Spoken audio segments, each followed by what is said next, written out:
नमस्कार, दिनेश सिंह अनलाइन ज्ञानमा हजुरहरूलाई हार्दिक स्वागत छ। सो आजको टपिक राखेको छ हजुरहरूले आफैले घरमा बसेर ब्रोकर अकाउन्ट कसरी अनलाइनको माध्यमबाट रजिस्टर गर्न सकिन्छ भनेर म सिकाउन गइरहेको छु। सो फर्स्टमा तपाईँहरूलाई चाहिने भनेको एउटा ब्राउजर चाहिन्छ। म चाहिँ क्रोम ब्राउजरबाट ओपन गरेर तपाईँहरूलाई ब्रोकर नम्बर 49बाट भरेर देखाउन गइरहेको छु। सो तपाईँले ब्रोकर नम्बर 49 सर्च गर्नुहोस्। यहाँ आउँछ तपाईँको, यहाँ फर्स्टमै आइरहेछ नेप्से टिएमएस भनेर, त्यहाँ क्लिक गर्नुहोस्। अनि तपाईँको तल स्क्रोल गर्नुहोस्, यहाँ new registration online trading account open भन्ने छ, यहाँ तपाईँले क्लिक गर्नुहोस्। तपाईँको सेलेक्ट क्लाइन्ट टाइप भन्नेमा तपाईँ इन्डिभिजुअल राख्नुहोस्। फोन नम्बरमा तपाईँको आफ्नै फोन नम्बर भयो। सेलेक्ट ब्रान्च भनेको तपाईँलाई सेलेक्ट ब्रान्चमा तपाईँको कुन चाहिँ तपाईँको नजिक पर्छ त्यही हाल्नुहोस्। काठमाडौँमा त्यतिकै राखिदिन्छु। यहाँ पेन नम्बर छ भने तपाईँले पेन नम्बर राख्न सक्नुहुन्छ, छैन भने ठिकै छ। तपाईँले यहाँ आफ्नो इमेल राख्नुहोस्। अनि त्यसपछि यहाँ नेक्स्ट गर्नुहोस्। फर्स्ट नेम भनेको तपाईँको फर्स्ट नेम राख्नुहोस्। अनि त्यसपछि बिचमा नाम छ भने तपाईँको मिडल नेममा बिचको राखिदिनुहोस्। अनि तपाईँको थर यहाँ लास्ट नेममा तपाईँको थर भइहाल्यो। सेलेक्ट जेन्डरमा तपाईँको मेल फिमेल राखिदिनुहोस्। यसमा डेट अफ बर्थ राख्नुहोस्। अनि तपाईँको फादर नेममा तपाईँको बुवाको नाम, अनि आमाको नाम, अनि यहाँ ग्रान्डफादर हजुरबाको नाम। तपाईँको यसमा दुइटैमा नो नगरिदिनु। इज एनआरएन, तपाईँ एनआरएन हो कि होइन त्यसमा सेलेक्ट गर्नुहोस्। नो नै राखिदिनुहोस्। माइनर यति बच्चाको भए यो इज माइनर भन्नेमा यस गरिदिनुहोस्। यति बच्चाको होइन भने यसमा नो नै गरिदिनुहोस्। अनि नेसनल आइडी तपाईँको परिचय पत्र भइहाल्यो, परिचय पत्र नम्बर।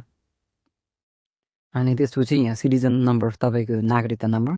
सेलेक्ट इस्यु प्लेस भनेको चाहिँ तपाईँको नागरिकता बनाएको जिल्ला तपाईँले राख्न सक्नुहुन्छ यसमा, इस्यु प्लेस भनेको। अनि सिटिजन इस्यु डेट भनेको तपाईँको नागरिकताको जारी मिति पछाडिपट्टि हुन्छ नागरिकताको। अनि म्यारिटल स्टाटस तपाईँको के हो, म्यारिड हो कि अनम्यारिड हो कि। अनि त्यसपछि फाइनेन्सियलमा तपाईँको 5 त्यत्तिकै राखिदिनुहोस्। अनि इन्भल्भ इन इन्भेस्टमेन्ट कम्पनी नो गरिदिनुहोस् यसमा। अनि नेक्स्ट गर्नुहोस्।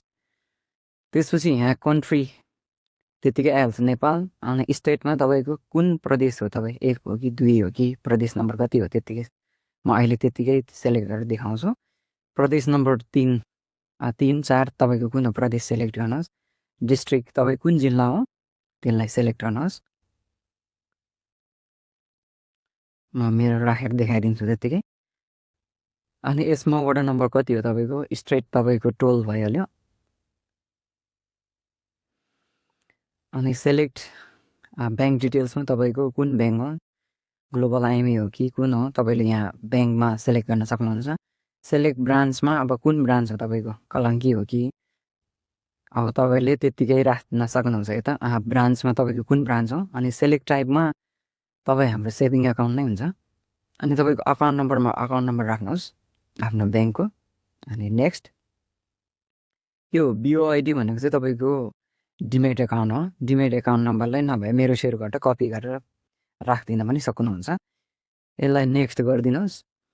अनि त्यसपछि यसमा चाहिँ नो मात्र गरिदिनुहोस्, तपाईँलाई सजिलो हुन्छ भर्ने बेलामा। ल नो गरेर सेलेक्ट गरिदिएँ मैले।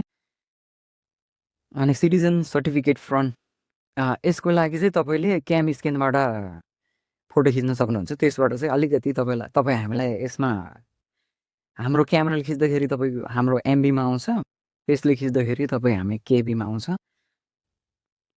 अनि सिटिजन सर्टिफिकेट फ्रन्ट साइड तपाईँले नागरिकताको अगाडिको हाल्नुहोस् यसमा। अनि नेसनल आइडी कन्फर्मेसन भनेको अब तपाईँको परिचय पत्रको यो केही पनि परेन। थम भनेको तपाईँको लेफ्ट चेक हुन्छ नि हामीले साधारण भाषामा, त्यो हालिदिनुहोस्। अनि मेरो share details or demat confirmation भनेको चाहिँ तपाईँले मेरो सेयरको माई इन्फर्मेसनमा गएर त्यसलाई स्क्रिनसट लिनुहोस् अनि यसमा हालिदिनु भएन हुन्छ। Selfie carrying any government issued ID, तपाईँसँग नेपाल सरकारले प्रदान गर्नुभएको केही नागरिकता अथवा तपाईँसँग ड्राइभिङ लाइसेन्स, नेसनल आइडी, राष्ट्र परिचय पत्र जे छ त्यसमा एउटा हातमा समाइरहेर फोटो खिचेर तपाईँले हाल्नुहोस्।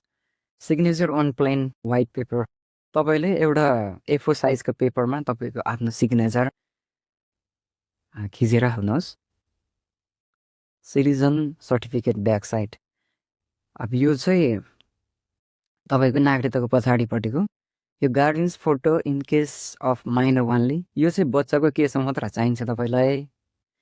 अनि birth certificate in case of minor वानली, यो पनि परेन, यो बच्चाको केसमा मात्र हो। तपाईँसँग पेनको छ भने तपाईँले पेन कार्डको फोटो हाल्न सक्नुहुन्छ। Location map or postal code, यो चाहिँ लोकेसन चाहिँ तपाईँ आफैले लेखेर हाल्न सक्नुहुन्छ। अनि फोटो अपलोड, तपाईँको एउटा फोटो खिचेर हाल्नुहोस् अनि नेक्स्ट गरिदिनुहोस्। अनि त्यसपछि तल स्क्रल गर्ने, एकचोटि चेक गर्नुहोस् तपाईँले मिल्यो कि मिलेन आफैले।